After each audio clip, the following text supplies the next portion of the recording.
ndaguha inkuru mwana ndaguha inkuru na wewe uyiha abandi mwana uyiha abandi mwana. Jewe nitwa Jiri Habyarimana nkaba ndi umunyeshure wo kw'ishure ryo mu Ngwa ubu nkaba mba i Montreal. Navuye i Montreal muri Canada ubu rero nagiye muri ville bita Ottawa aho nashoboye gushikira umuronzi mu Kirundi c'abarundi umwubahwa Patrice Ntafatiro niwe tugira tuganire muri kano kanya. Ndamubona ariko arashika aca yidondora ababwire uwo ari we.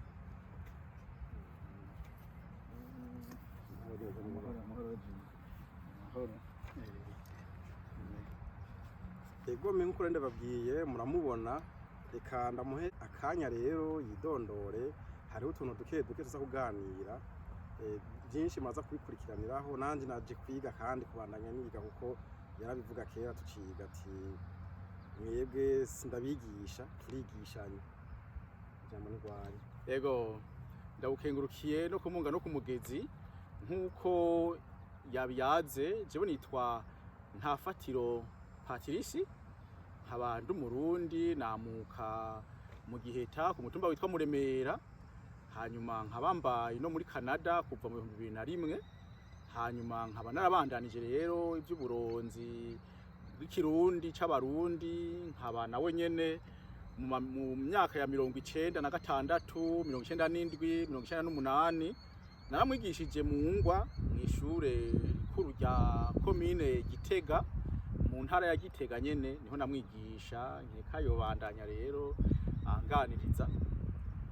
Egome narifise utubazo dukeyi nashaka ko tuganira nk'abantu benshi bataramenya byinshi kuri wewe kugira ngo hagire ibintu bamenya n'utuntu tumwe.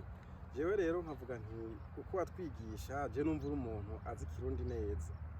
Ubu rero mperutse kubona ko watanguye kugisha ibiganiro ukagira ibiganiro wigishiriza kungurukana bumenyi YouTube. Jewe nashaka kumenya rero yuko hari utundi tuntu dushasha watoye mu Kirundi twaje kwiyongera ku byo wari usanzwe uhora twigisha. Egome ndakengurutse kuri ico kibazo cawe. Nukuri jewe natanguye ivy'ikirundi c'abarundi kuva kera cane nkuko namanda bivuga. Twohava tumara ikiganiro cyose ari byo tuvuga mugabo je amashure yanje yose nize namye nshaka kumenya Kirundi, ugasanga abigisha banyigisha ntibanshikira kunyota ngo menye neza byose. Nkaca rero nguma ndabibaza abavyeyi, ndabibaza abo mbona banduta, ndabibaza n'abanyeshure. Jewe nigisha abanyeshure ndababwira ko hari ivyo ndabigisha ndabasumvya nabo kandi hari ivyo banyigisha bansumvya, tukaca twigana rero nkabigisha bakanyigisha tukaca duhuriza hamwe. Jewe rero haheze iminsi ntanguye ibiganiro kuri YouTube. Ivyo biganiro kwari kugira ngo menyesha abarundi, nigisha isi yose, ndeke kwigishiriza kuri WhatsApp gusa mugabo abarundi bamenye ibintu byinshi. Hanyuma rero igituma nabitanguye no kugira ngo n'abarundi ba mu mahanga n'abarundi bavukiye mu mahanga batazi Kirundi bashobore gutangura kuciga kandi banakimenye. Naho rero natanguye itariki 20 z'ukwezi kwa gatanu 2020 niho natangura ivyo vyigwa byo kuri YouTube, kandi ubu nkaba ngeze kure. Iki kiganiro kikaba ari ca 22. Ego rero hari utundi tuntu wagiye utora, sinzi ko ari ugutora canke umuntu yavuga yuko ari ubuhishuzi. Ego twashaka tumenye yuko ari gutora canke twovuga nk'ivyo mu Gifaransa twita Invention canke mugabo umenga wemvanta n'undi muntu. Ego ndagukengurukiye gose. Jewe narazanye amajambo mashasha sayo nazanye nayo nahishuriwe, hama ndayahishuriwe nkaca ndayahishurira abarundi twari dutangura kuyavuga. Aha novuga nk'uburonzi, novuga nk'ibintu byinshi cyane nk'amazina y'abakinyi b'umupira w'amaguru, byose nibyo nazanye bishasha. Rero jewe si ntora, je si umutozi. Mu Gifaransa ikintu bita inventer, mu Congereza tu invent. Nukuvuga kurondera ikintu kitari gisanzwe kiriho umuntu akagishiraho. ibyo rero je ntavyo noshobora, ibyo kandi nta n'umuntu umwe kubisanza bishobora, ibyo ni ivy'Imana. Imana niyo novuga ko yemvanta mubare ku gifaransa, niyo ikura ikintu kubusa ikagishiraho. Imana niyitora.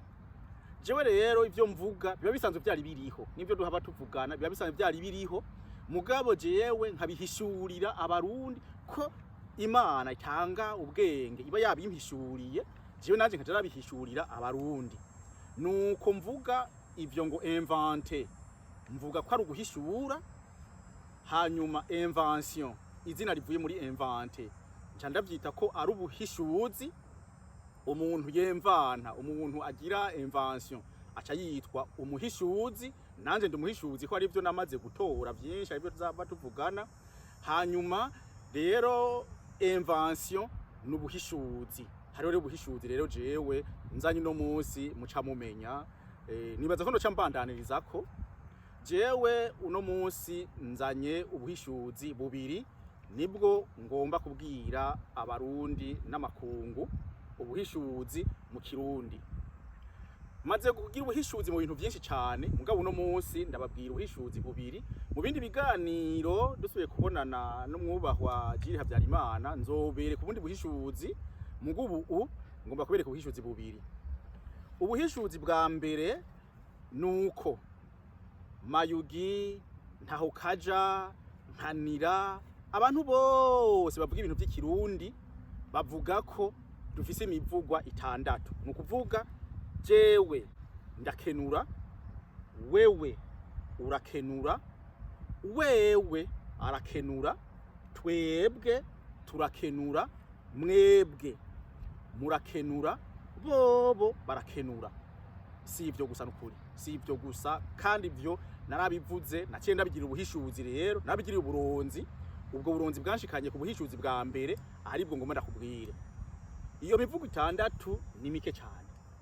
Hari imivugwa 200. Iyo mivugwa 200 mugabo yiyerekana ku buryo 16. Nubwo buhishuzi rero bwa mbere ngomba ndakubwira.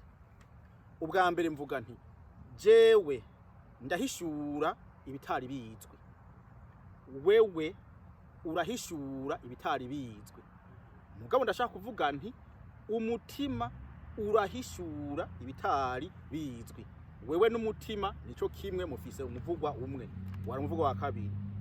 Umuvugwa wa gatatu we arahishura ibitari bizwi.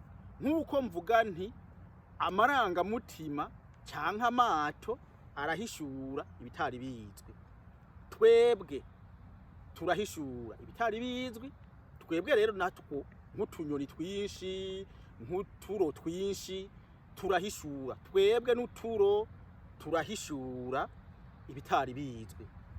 Bo barahishura ibitari bizwi. Iyo mvuze ngo yo, ishobora kuba ari imbwa, ishobora kuba ari impene, ishobora kuba ari intama, irahishura ibitari bizwi. Nkuko ishobora kuba ari imirima canke imituragaro canke imiravyo ihishura ibitari bizwi. Iyo impene n'imituragaro ntibisa, no vyerekana mugabo naramaze kuvyerekana mu biganiro nagize. Mugabo burafata ko impene n'imituragaro ntibisa, mugabo bifise umuvugwa umwe. Impene imwe n'imituragaro irahishura ibitari bizwi. Byo nk'ivi canke ikinga canke ikindi gifise inyitangizo rukozi ryo rirahishura ibitari bizwi. Hanyuma co kirahishura ibitari bizwi. Vyo birahishura ibitari bizwi. Zo zirahishura ibitari bizwi. Gwo nk'urukwavu canke nk'urutaro rurahishura ibitari bizwi. Ko nk'akayabu canke akeza canke akagaye karahishura ibitari bizwi. Ko ukuguru canke ukubaha canke ukugenza neza kurahishura ibitari bizwi. Ubwo ubumenyi canke uburo burahishura ibitari bizwi. Hanyuma naho harahishura ibitari bizwi. Ubiharuye byose bimvuze rero n'imivugwa yibonekeza mu buryo 16 mugabo yose hamwe ni 20. Ubwo rero bwari ubuhishuzi bwa mbere. Hariho kandi ubuhishuzi bwa kabiri. Mu biganiro nahora ngira byerekeye amajwi y'ikirundi, nagomba jewe ntafatiro Patrice umuronzi mu kirundi c'abarundi mpishurire abarundi ubuhishuzi bwanje Invention yanje ya kabiri nshize ku mugaragaro, nuko twari tuzi yuko amajwi y'ikirundi ari 28: A, B, C, D, E, F, G, H, I, J, K, L, M, N, O, P, R, C, T, U, V, W, Y na Z. Ibyo kubisanzwe n'abandi bose barabivuga. Mugabo amajwi y'ikirundi sayo yego nayo 28 ukaca wongera kuna yandi kubera ikirundi nahavuye nsanga gifise amajwi 91. Naho nyene ubuhishuzi bw'iwanje niho bugeze, tuzokongera ko hanyuma ko je sinovuga ngo ubu ndahejeje muri bya nyuma, wewe unyumviriza urazonyongererako. Ngomba rero ndakubwire ayo majwi 98 yose.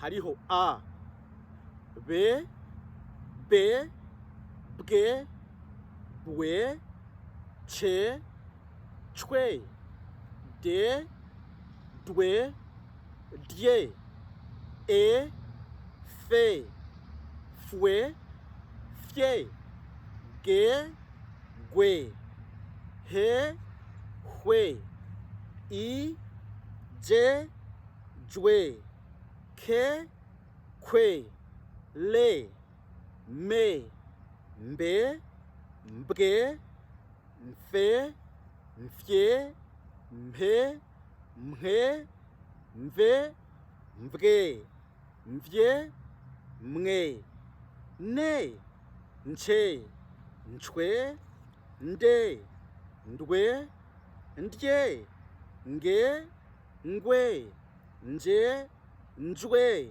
Nhe, Nhwe, Nse, Nshe, Nshwe, Nswe, Nsye, Nhe, Nse, Nhwe, Ntye, Nwe, Nye, Nwe, Nze, Nzwe, O, Pe, Fye, Fe, Pwe, Re, Rwe, Rtye, Rye, Se, She, Shwe, Swe, Sye, Te, Tse, Tswe, Tye, U, Ve, Vye, We, Ye, Ywe, Ze, Zwe na Zye.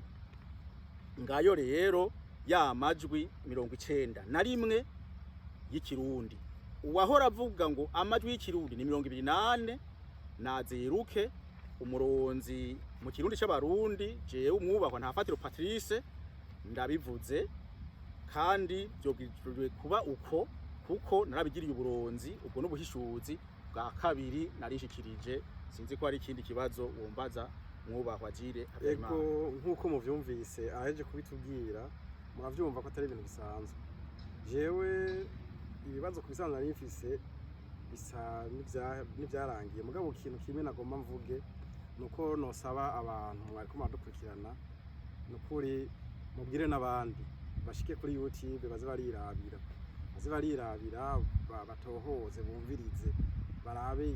Hari igihe kumbure je nagize ico nunguka, nawe watwumvirije wagize ico wungutse, kugira n'abandi bumve baronke ubwo bumenyi, kuko ni kumwe yabivuga ntatwigisha turigishanya.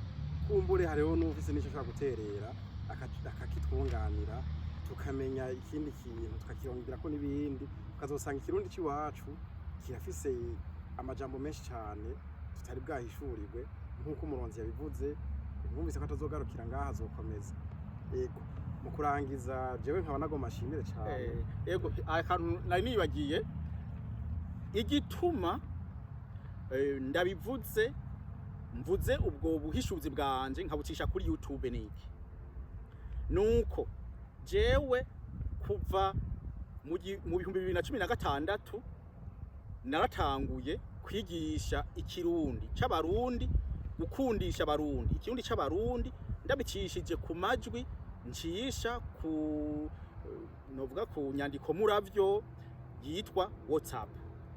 Hariho abantu b'abarundi rero, abarundi n'abantu bagoye gose, nawe urabizi, abarundi n'abantu bagoye gose. Hariho abarundi batanguye gufata je ivyo mvuga birimwo ubwenge, ivyo mvuga birimwo uburonzi, birimwo ubuhishuzi, hari ivyo maze kuvuga byinshi bakaca bavyiyitirira, bakaca bandika akantu gatoyi ngo natoye ngo ibintu. Uno munsi turi tariki 24 ukwezi kw'indwi 2020. Maze imyaka 53 n'amezi 4 n'imisi 2. Jewe ntafatiro Patrice ndavuze kubwo ari ubuhishuzi bw'iwanje. Umuntu azoza avuga ko yatoye ibindi agatangwa kuvyiyitirira muze mutera ivyatsi. Ni jewe ntafatiro Patrice mvuze ko imivugwa itari 6 ari 20 ikibonekeza mu buryo 16. Ni jewe mvuze ntafatiro Patrice ko amajwi y'ikirundi atari 28 ari 91.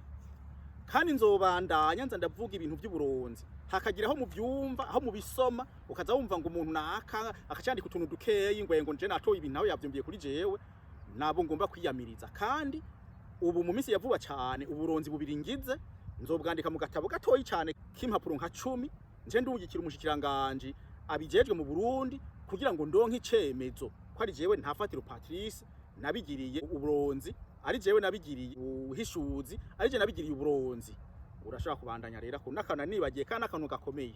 Yego cyane murumvise ko ari umuhinga cyane ntiyagarukirije aho yahora twigisha mu ngwa. Murumvise ko hari ibindi byinshi yahavuye yongera ko abo twiganye mu ngwa murabizi, murazi gene yari ameze, yari umwigisha mwiza kandi yarazi ibintu byinshi. N'ubu murabona yuko niko akunda nyene aguma arondera ntiyicaye.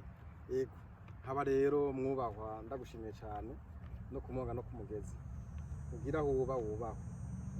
Hanyuma habasabye yuko abantu mwadukurikiranye ntimucikwe n'ibindi biganiro bikurikira, muzohungukira byinshi.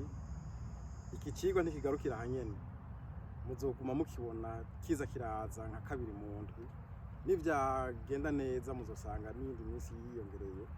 Nuko ndabashimiye cyane, murakoze cyane mwubaho. Urakarabura kabwira gahora kungo mugenda amahoro. Twese